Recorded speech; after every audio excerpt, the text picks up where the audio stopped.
మన దేశంలో ఏ స్టేషన్లో చూసినా ట్రైన్ కరెక్ట్ టైంకి రావడం చాలా రేర్. రైళ్లు ఆలస్యం కావడం వల్ల ప్రయాణికులు రైల్వే స్టేషన్లలో పడిగాపులు కాస్తుంటారు, చాలా అసౌకర్యానికి గురవుతారు.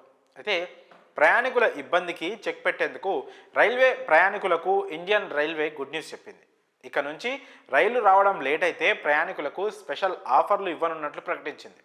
ఎయిర్పోర్టుల్లో లాగా ప్రయాణించవలసిన రైలు లేట్గా వస్తే రైల్వే ప్రయాణికులకు ఫ్రీగా భోజనం అందజేస్తామని ప్రకటించింది. ఐఆర్సీటీసీ క్యాటరింగ్ పాలసీ కింద నిర్దేశిత సమయం కన్నా 2 లేదా అంతకంటే ఎక్కువ గంటలు ట్రైన్ రావడం ఆలస్యమైతే ఆ రైళ్లలో ప్రయాణించవలసిన వారికి ఫ్రీగా భోజనం లేదంటే టిఫిన్స్ అందజేస్తామని తెలిపింది. ఈ సౌకర్యం తమ గమ్యస్థానాలకు చేరుకోవడానికి వెయిట్ చేసే వారికి మాత్రమే అందిస్తారు. భోజనం లేదా టిఫిన్స్ సమయాన్ని బట్టి అందజేస్తారు. సాయంత్రం పూట అయితే షుగర్లెస్ పానీయాలు, మిల్క్, క్రీమర్తో పాటు బిస్కెట్లు, tea, coffee, 200 ml fruit drinks ఇస్తారు. మధ్యాహ్నం లేదా రాత్రి భోజనంలో అయితే సాచెట్లు, 7 పూరీలు, కూరలు, మసాలా సాచెట్లు ఇస్తారు. ప్రయాణికులు తమకు కావాల్సిన ఫుడ్ని సెలెక్ట్ చేసుకోవాలి. అయితే ఈ ఫ్రీ ఫుడ్ సౌకర్యం రాజధాని, శతాబ్ది, దురంతో లాంటి ప్రీమియం ట్రైన్లలో ప్రయాణించే ప్రయాణికులకే ఇస్తుంది ఇండియన్ రైల్వే.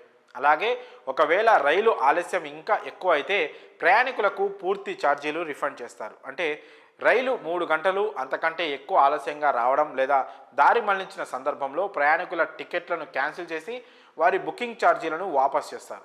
అయితే రైల్వే కౌంటర్లలో బుక్ చేసుకున్న వారు డబ్బు వాపసు పొందేందుకు పర్సనల్గా అంటే తమంతట తామే టికెట్ క్యాన్సిల్ చేసుకోవాల్సి ఉంటుంది. లేదంటే రైలు వచ్చేదాకా వెయిట్ చేసేందుకు వెయిటింగ్ రూమ్లలో ఉండవచ్చు. ఇలాంటి సందర్భాల్లో వెయిటింగ్ రూములలో కూడా ఎలాంటి ఎక్స్ట్రా ఛార్జీలు ఉండవు. ప్రయాణికుల కోసం రైల్వే స్టేషన్స్లలో హోటల్స్ కూడా ఎక్కువ గంటలు పనిచేస్తాయి.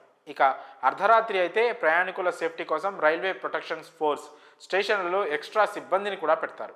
ఇలా ఇండియన్ రైల్వే ప్రయాణికులకు అనేక సౌకర్యాలను కల్పిస్తోంది.